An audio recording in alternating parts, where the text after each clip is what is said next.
Hey guys, welcome to your YouTube challenge for the week. In class, we've been talking a lot about commas and different ways to use commas in sentences to make them stronger. So we are going to read a book today, and it is called When Commas Came to Town. And it's going to show us all the different ways that we can use commas in our sentences to make them better.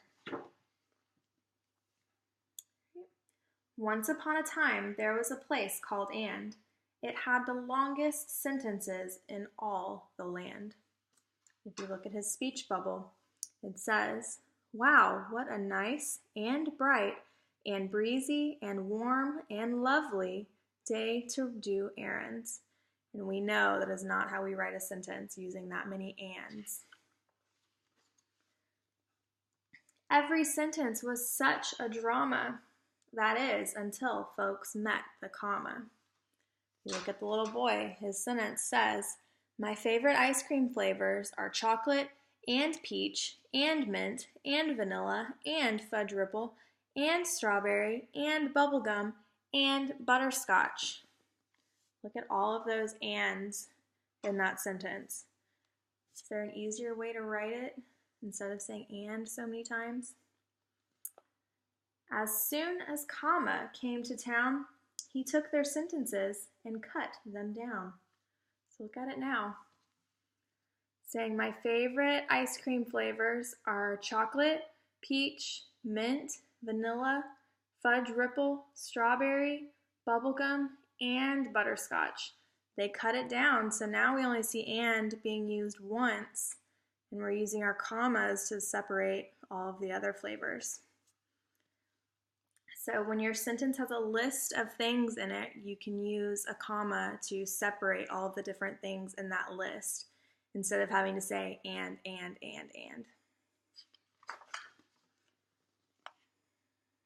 Before that, lists went on, and conversations made folks yawn.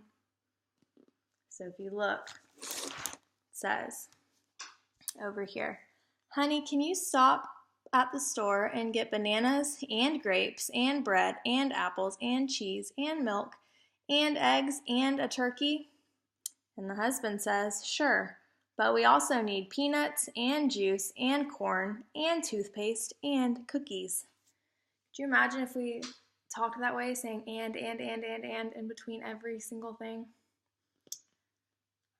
But with comma around, it was easily seen you could take out the ands and put commas between.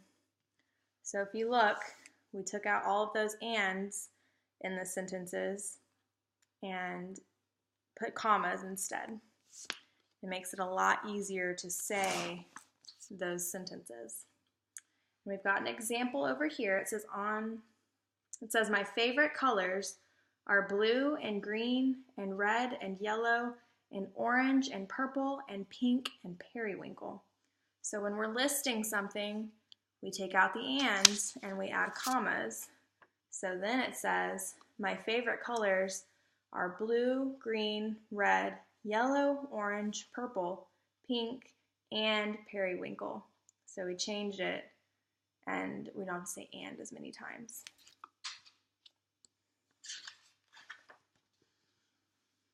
Next, comma showed what he could do when perched beside an adjective or two. So now that we're talking about adjectives, look up at the sign. It says, "Welcome to the town of And." It's quite simply the nicest, neatest, loveliest, friendliest, sunniest place on the planet. Instead of saying and in between all of those adjectives, all we need is a comma. With comma's help, their sign looked neater, crisper, cleaner, shorter, and sweeter. So anytime we're using adjectives, we can separate them with commas instead of saying and. So we have an example, and it says, "The kitten was small and furry and mischievous and playful and cuddly."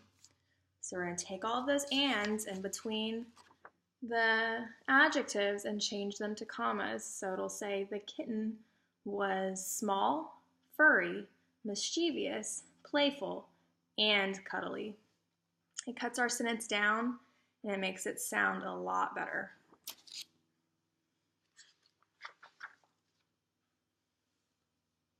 Yet, there was more that comma could do.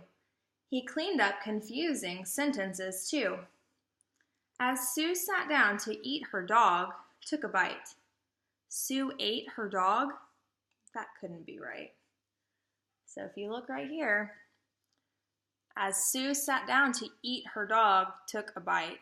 It's making it seem like she's trying to eat her dog. But is that what she's really saying? Or is that what she really means, that she's trying to eat her dog? Do not panic. Do not fear. One little comma makes it all clear. As Sue sat down to eat, comma, her dog took a bite. He bit her burger. Now that sounds right. So, adding that comma right here, saying as Sue sat down to eat, comma, her dog took a bite, it's showing us that she's not trying to eat her dog. It's that she sat down to eat it and the dog took a bite. So you've got to make sure you're putting commas in the right place to make sure that you're getting the correct point across. So we have an example. It says, just before bed, he took a bubble bath, read a book, and drank hot chocolate. So we've got to make sure we're separating those things. We're starting to talk about complex sentences in class, and this is an example of one of those complex sentences.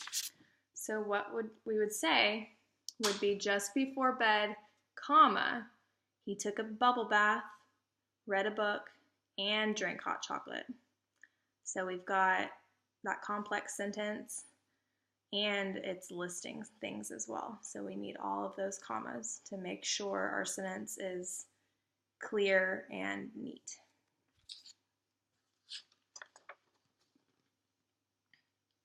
What's more, just by adding some curly-Q dots, comma can join up two separate thoughts.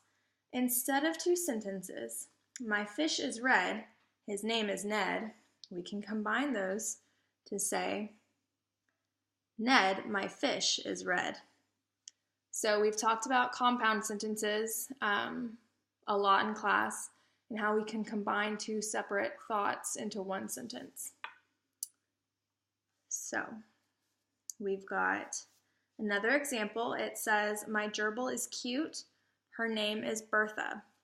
So using this same style of combining the two sentences, we would say, Bertha, my gerbil, is cute. Instead of saying those two shorter individual sentences, we can combine it to make it one.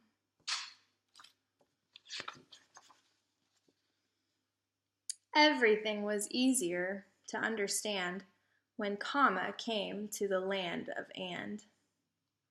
So they're all cheering. It says 3 cheers for comma, and this man's even saying everything used to take so long to say before comma came our way. But then one day, with a great big sigh, it was time for comma to say goodbye.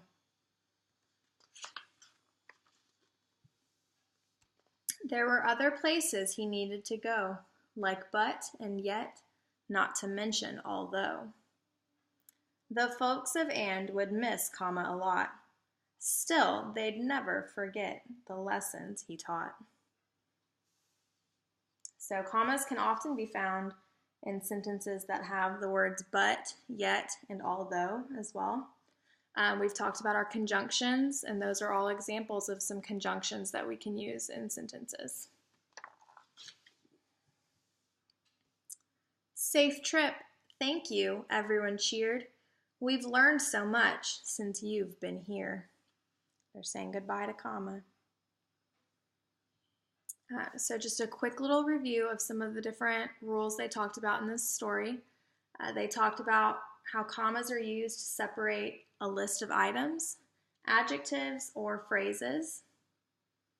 Commas are also used to separate two parts of a sentence.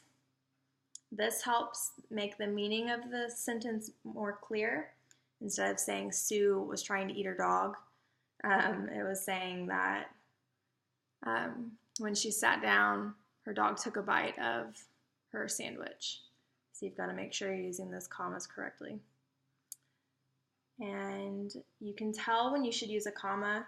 We know that commas, when we read them, it's a natural pause in the sentence. So if you're reading a sentence to yourself and you kind of hear that natural pause, chances are you might need a comma there. That is it for When Commas Came to Town. Come to class on Friday ready to talk about some things that commas can do and maybe even give us some examples of different sentences using commas. Have a great evening, and I will see you at school.